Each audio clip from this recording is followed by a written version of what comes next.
Coucou mes amis. Hi guys, it's Alexis again, and I just kind of want to give you a little overview today of the visa process.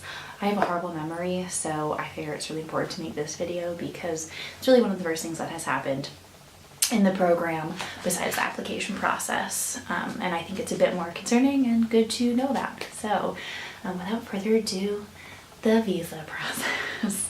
What a joy it was.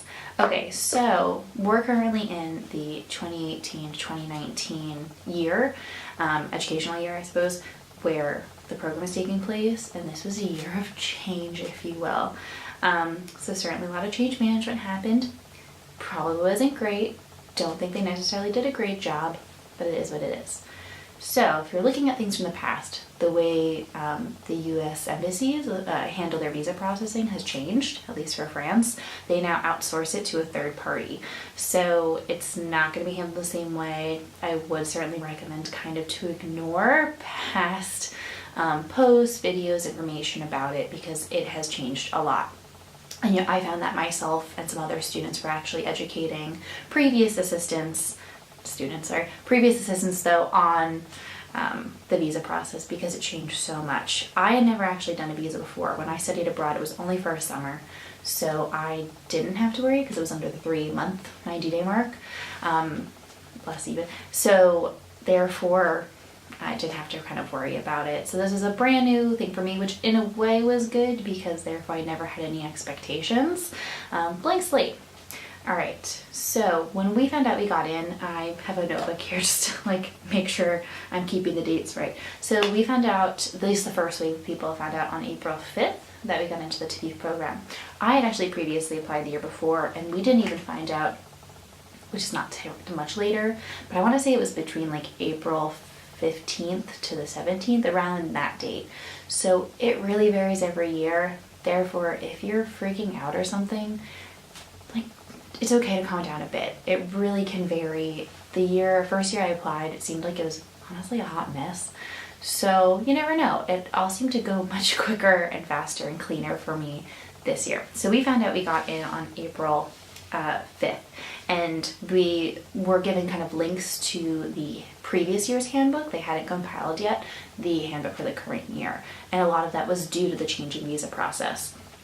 So at the time, Natalie Cox, who kind of heads the program, was saying, hold off on certain things because everything is still changing.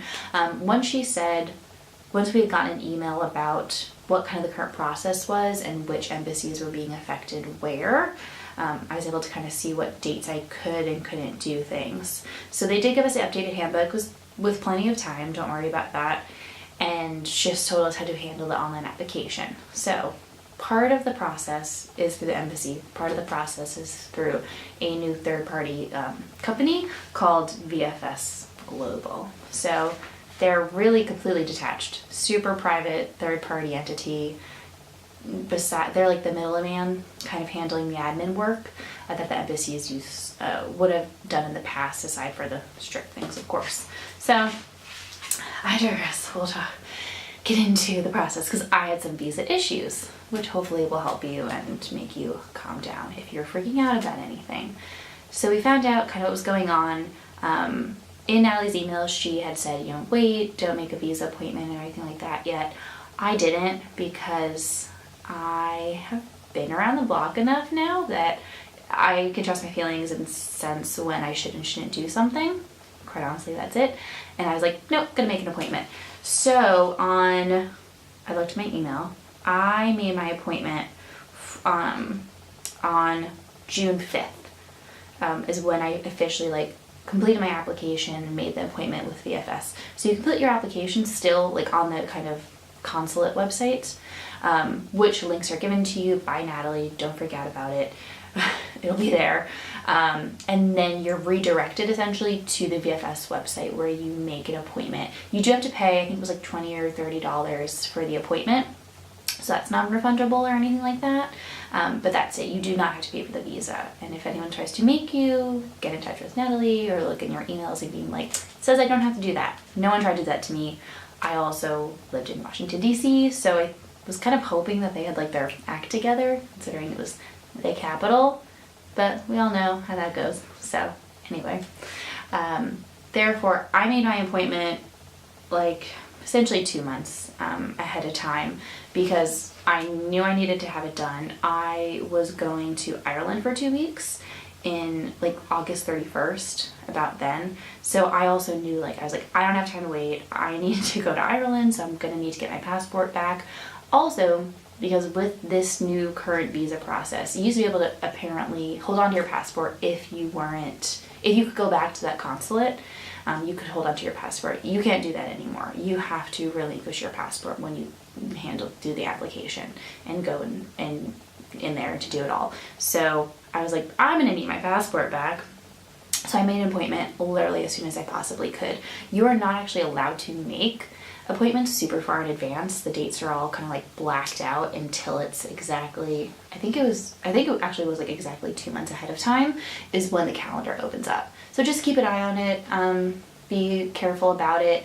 When I looked at it, there actually weren't really that many appointment spots open in general, which is why I knew I had to be kind of on top of it. And I was really glad that I did make them when I made them.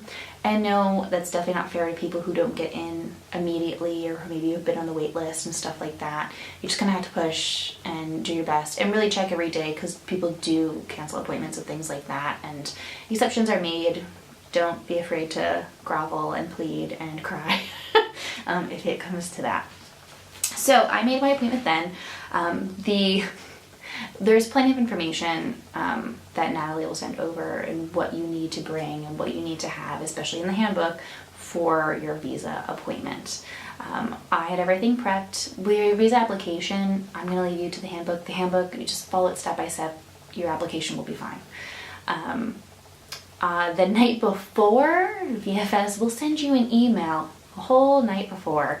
It was even at like 8 p.m. or 9 p.m. It was ridiculous, of what you need to bring the next day, which is kind of hilarious because I'm like, okay, for my 8:30 appointment or something, you have given me 10 hours of notice. I was like, no one owns printers anymore. I didn't even own a printer. It was fine. I had everything ready to go though. So that being said, I had all my stuff, and the list of things that you need to bring are as follows. So you're gonna have to bring 2 copies of your application with you. Honestly, I would just recommend bringing several of everything. I think I made about 3 or 4 copies of every single thing just to be safe. So 2 copies of your application that you had completed already, 3 passport size photos of yourself. In one part it says 2, and then another line it says an additional 1, so 3 total. I had fortunately gone that week to get more just because I knew I would need it for like my caption and things like that. Otherwise I would have been kind of screwed, to be honest. You'll also need 2 copies of your passport, the front cover, as well as the pages where your signature and name and everything are, the identity pages, I suppose, and also your contract. So copies of your contract, I would bring 2 as well. I would really bring at least 2 of everything just to be safe.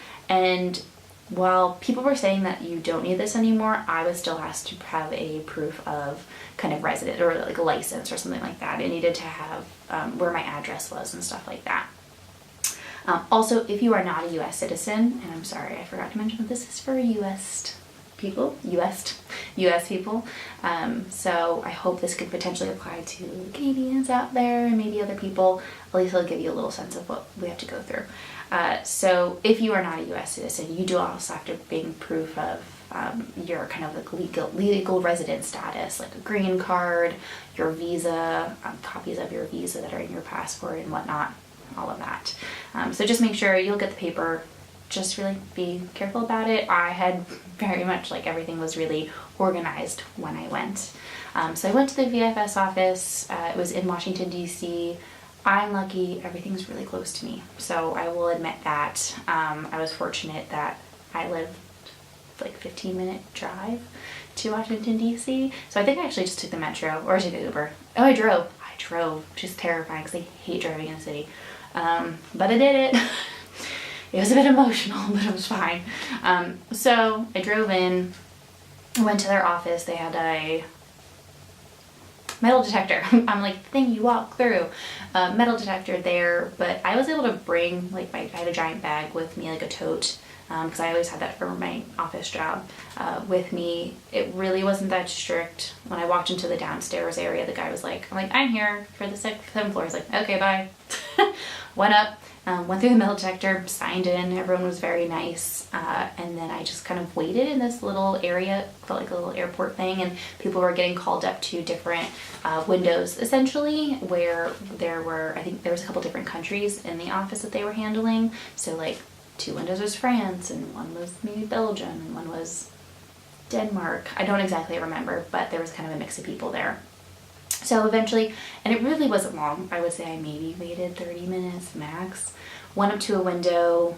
Woman was very nice, and she would ask me for certain paperwork. I would hand it to her, give it to her.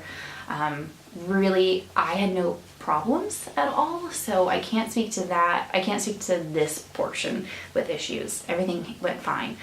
When I was done handing all my paperwork in, she asked me if I wanted to, either pick up my passport with the finished visa in it there at that VFS office, or have it mailed to me. I was on a timeline, so I knew I was going to Ireland, but I also added in a trip to Canada beforehand. I was like, I'm gonna do this year big. So therefore I really knew I needed my passport, especially because I was going to be moving away from Arlington, essentially getting all my stuff, at least for a while. So I therefore was like, I would like to come pick it up, please, because it really wasn't far. It was 15 minutes for me, not bad at all. I was like, I trust myself to get here versus it being, in the mail an extra 2 or 3 days. So that is what I opted in for. They gave me a receipt that had kind of like the confirmation code and the tracking code in it. And they're like, just bring this back with you when we email or call you to pick it up. I believe they said email, but later on I received a call. So cut to, it was literally a week later, might have been even a day or 2 less than a week. I got a call saying, hi, like the email we tried to send didn't work. So we're giving you a call, your visa's ready to pick up whenever you can come in. I went to go pick it up, and the funny thing was that they were like, oh, no one's here for that right now. So I had to wait an additional hour, even though they said they were open at 8:30, to pick it up, because no one actually got to the office that could do this for me until 9:30. So, better late than never. I picked it up. I was like, great, I got it. It was so exciting. It was a long-term stay visa, just to make sure everyone knows that's what it should be, because it is longer than 90 days, and it's 7 or so months. So you want to make sure it's a long-term stay visa. I picked it up. I was walking, and I looked at it, and I was like, oh, this isn't good. The expiration date on this visa is April 15th, I think it was, which, if you know, our program goes from October 1st to April 30th. So I was like, this doesn't even go to my program. So after having a bit of a mini panic attack and calling my mom, I went back to work because I had to, and then I emailed Natalie. I kind of let her know what the situation was. I also emailed VFS, and then I emailed the consulate and kind of told all 3 people about this. It took a while for everyone, and not like a crazy long time. Well, some of them did. So VFS, I don't think emailed me back for 2 months, which I emailed them just to email them. I didn't think anything would happen with them, because but guys, they really are just middlemen. Like, they have no control besides handling your paperwork and returning your passport to you if you're wanting to pick it up there and whatnot. They're not a consulate, they're not an embassy. They cannot help you in that way. So feel free to call them, I would recommend. I had called them earlier, actually, when I wanted to double check and just make sure I had the right appointment time, and they answered, gave me a really quick reply and all of that. So always just call, buck up, kind of give them a call. It'll be fine. That's really the best way to handle things. I emailed them just to be safe, but I didn't think anything was going to come of it. After, I think it was 4 days or so, Natalie replied to me and she looped in the embassy herself, the consulate herself, and brought the issue to attention. And I actually then received, I think a day or 2 after that, a call from the consulate telling me things, and they had emailed me back as well. The funny thing is that they called me, but when you call back, if anyone knows, they very much tell you not to call them. And I was like, you called me, does that count? Like, will that work? But I was kind of afraid. I tried calling, but I didn't want to like screw myself and make the consulate angry when I was needing them to fix this major issue for me. Therefore, I emailed, and I actually said like, hi, just to let you know, like, I'm really close in the area. Is there any way, I don't remember the exact email exchange, but I essentially said, I live really close. Is there a way I can come there and have it fixed? And they actually said yes. So that day I went to the embassy in Washington D.C, which was kind of cool. Wouldn't recommend it. It wasn't like, it was a very stressful time. So I went to the embassy. They had to actually retake my photographs and redo my fingerprints and all of that, and then reprocessed everything. And about 2 days later, I got to go back to the embassy and pick up my passport. Everyone was really, really nice. They all really, really lovely people. And the woman emailing me previously had been very, very friendly as well. So I'm grateful to everyone's kindness, but it was definitely a very stressful few days, especially because I was wrapping up my job and I knew I was going to be leaving for Canada soon. So it was definitely like, I was talking with my mom every day and my best friend and being like, what should I do? Should I go to the embassy? Should I just risk it? Should I mail it? Like, what do you think? It all worked out for the best, and I'm really grateful for all the people and Natalie stepping in, because if she hadn't stepped in, I don't think the consulate would have emailed me, until next year. No offense to them. I think they have a lot of stuff going on, so I think unless something's flagged as important, they're probably not going to get to it immediately. That being said, if something like this is happening and you're not able to handle it, one, they did give me the option to, I do think I had to go there, but I think they actually gave me the option to mail. They gave me the option to mail my passport back to them so that they could fix the visa issue and mail it back. So it was interesting in a way that I had to redo all the photographing, like the kind of that type of stuff and the fingerprints and whatnot. But I did. I don't know why, but they had given me the option. So one, that is an option. Two, I have heard about people dealing with it once they were here and going to the kind of immigration offices and having their visa extended. So essentially though, when they gave me the new visa, they literally crossed out the one I had been given previously and gave me a brand new one in my passport book. So I have one that just has an X on it. So several options. It was a very stressful time, but it's going to be okay. Just loop in people.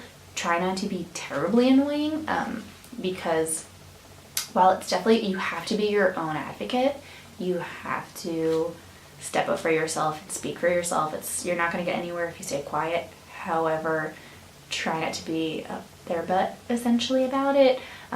While looking at everyone's threads, there were some people asking questions and kind of that I saw, asking questions and being, hi, I emailed Natalie about this. Hi, I emailed Natalie about this. And there's a thin line between kind of needy and harassing and really needing help versus just kind of jumping the gun and asking people that, really you should have tried to find a solution ahead of time. And that's something I will say about being older and in the program that I appreciate about myself and what I've had to do and my jobs and what I've had to deal with. That's kind of taught me to be like, okay, gotta try and do my best to find a solution by myself first, and then I will loop in other people if necessary. And believe me too, I had actually looked up before I contacted Natalie, stuff like that, like the same day, because I knew this was not going to be an easy fix.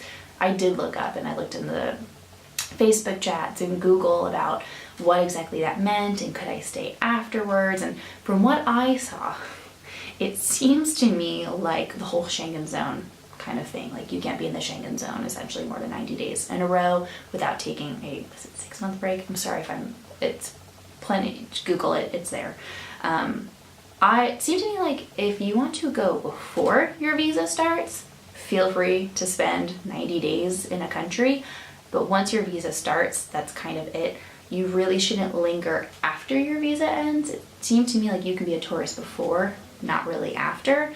So that was kind of why I looped everybody in, because I wasn't getting a good feeling about my prospects. Therefore, however, it was all handled, fixed it, got my passport, went to Canada, went to Ireland, and I went to France.